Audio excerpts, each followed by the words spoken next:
housewives, maids, queens, and courtesans, the women in the Buddhist history are warriors who transformed their restless minds into a state of unshakable joy.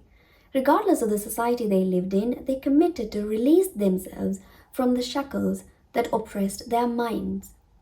Whether it is the body and old age, or marriage and relationships, or simple lust and infatuations, they turned it all into supernatural powers that no Marvel movie today can compete with. I'm going to show you testimonies of the self-realized women in the Buddhist history called Therigathas. Who these women are and what led to their breakthrough, let's find out. Hi, this is Karuna Channel. I am a Sri Lankan living in the West and I study and practice Theravada Buddhism under the guidance of the noble Theravada monks in Sri Lanka. My videos are intended to encourage you to explore and discover the amazing concepts in Theravada Buddhism that can have a life-changing impact on you. The women who came to Buddha came from a society where subordination based on their gender was the norm. The Buddha, on the other hand, taught these women how to pierce through the barriers of the society. His teachings showed these women the way to surpass the impacts of the social conventions by understanding the society for what it really is, the construct.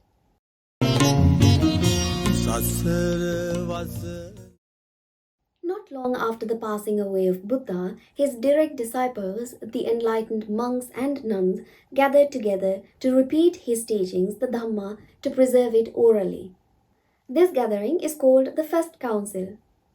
During this gathering, the enlightened nuns narrated their experience of freedom from suffering in the form of verses, and these verses were later named Therigatha. They are now preserved in written form in the original Pali scriptures, the Tripitaka. Not having gained peace of mind, strongly controlled by lust for sensual pleasure, with outstretched arms and crying, I entered the monastic dwelling.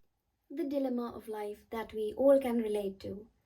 From the Buddhist perspective, our life is a single attempt at experiencing pleasure. Our peace of mind is dependent on us experiencing some form of pleasure. If we are not engaged with any form of pleasure, our minds become restless. To pacify the restless mind, we need to consume pleasure either through the five senses or by thoughts pertaining to the hopes and desire of pleasure. But Buddha reveals that this life is like a bucket that comes with the hole in it. We continuously fill the bucket, but it is never full, and the subsequent dissatisfaction results in desperation. Like the anonymous nun's narration, we at times cry with outstretched arms, not having peace of mind. Having put down outer double robe and having turned bowl upside down, sitting in meditation posture on rock, I shattered the aggregate of darkness. Buddha offers a radical shift in perspective by making us aware of the reasons why our minds become restless or why we are not able to maintain peace of mind at all times. The concept of Maya in Theravada Buddhism can be roughly translated as deception.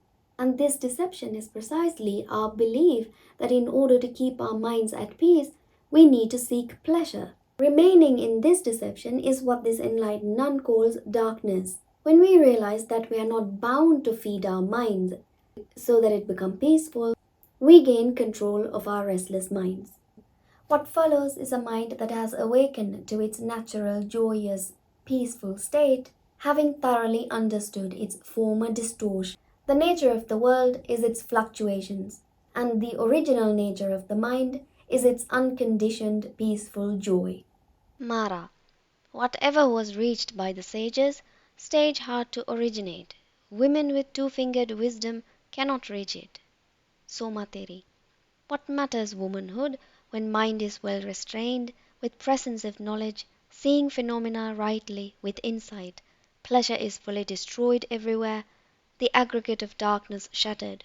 Know this, O evil one, I have destroyed you. Mara is nothing but our restless mind that demands to be entertained, whether it is by succumbing to ideas of inferior identity or replacing them with positive affirmations.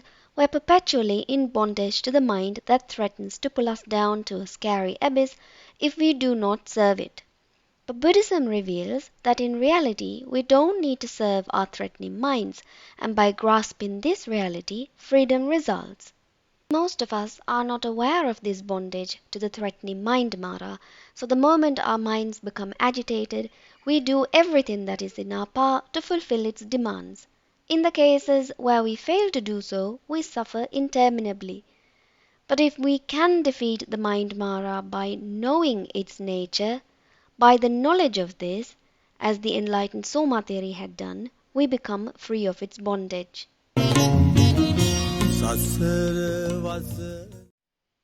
Subject to illness, impure, foul, O Nanda, see this body, develop the mind on repulsiveness. This is the truth, this is the fact, evil smelling, foul, stinking. Thereupon with own body wisdom, I will see the reality piercingly. I saw this body as it is, inside and out, heedful, unfettered, calm down, I am liberated. Fundamental practice in Theravada Buddhism is seeing things in their reality. This penetration into reality is the medium for liberation from suffering. Suffering resulted through the delusion and ignorance or the maya that covers the reality. The truth and fact of human body is that it is subject to illness and it is stinking. Many of us mistake this demand for reality in the Theravada Buddhism as negative and condemns the body, but what it really condemns is the suffering many of us go through based on our take on the physical body. This brutally honest view of the body, or body wisdom as the enlightened nun calls it, helps us to keep our minds centered when afflictions arise. Buddha told the monks specifically to keep the body clean and apply natural fragrances so that the body odor does not evoke repulsiveness in others. Repulsiveness is to be practiced on the delusion of the body and not the physical body itself.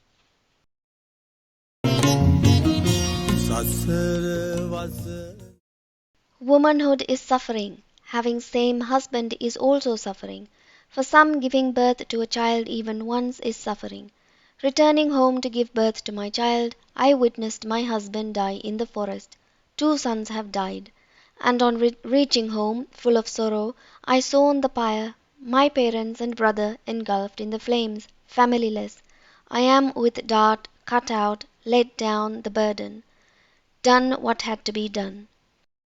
Marriage, from a Buddhist perspective, functions in reciprocity based on non dominance. There are instances where Buddha emphasizes the superior qualities of women, and other instances where he extols obedience in women. This obedience is understood as flexibility to allow progress and not subordination. However, Buddhism does recognize suffering peculiar to women, as in childbearing, suffering that they are biologically subjected to.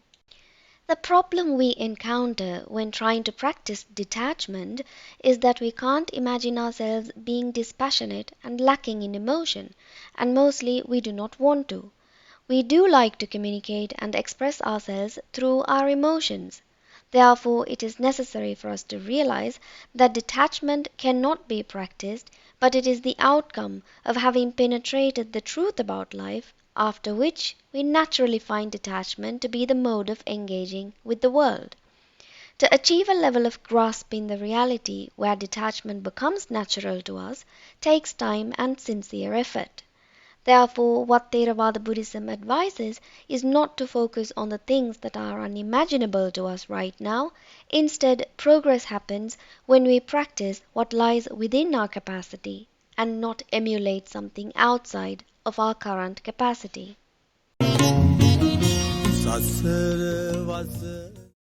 Having created by supernormal power a chariot drawn by 4 horses, paid homage at the feet of Buddha, master of the world, thus one. Trees are approaching flowering, you stand alone at the foot of the sala tree. You don't have anyone with you. O fool, don't you fear of conmen? Even if 100,000 conmen get together here, I will be such as I am. Even my body hair will not tremble or waver. What can you do to me, O Mara? I will disappear or enter your belly. I will stand between your eyebrows, and yet you won't even see me. My mind is controlled, bases of supernormal power are well developed.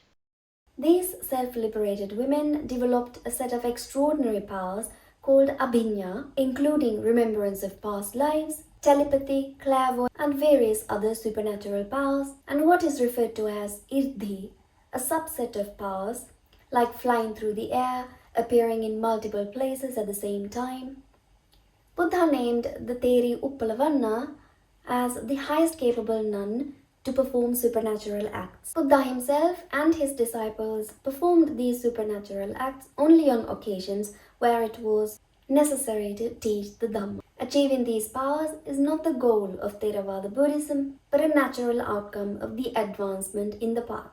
Here in the final meeting between Buddha and his former wife Yashodhara, Buddha tells her to perform supernatural acts in front of an audience, saying that she should be known not only as the long companion of Buddha, but also for the kind of extraordinary powers she had achieved. If you found this video interesting, please like and share and subscribe to my channel. I'm so grateful for your support. I'll see you soon.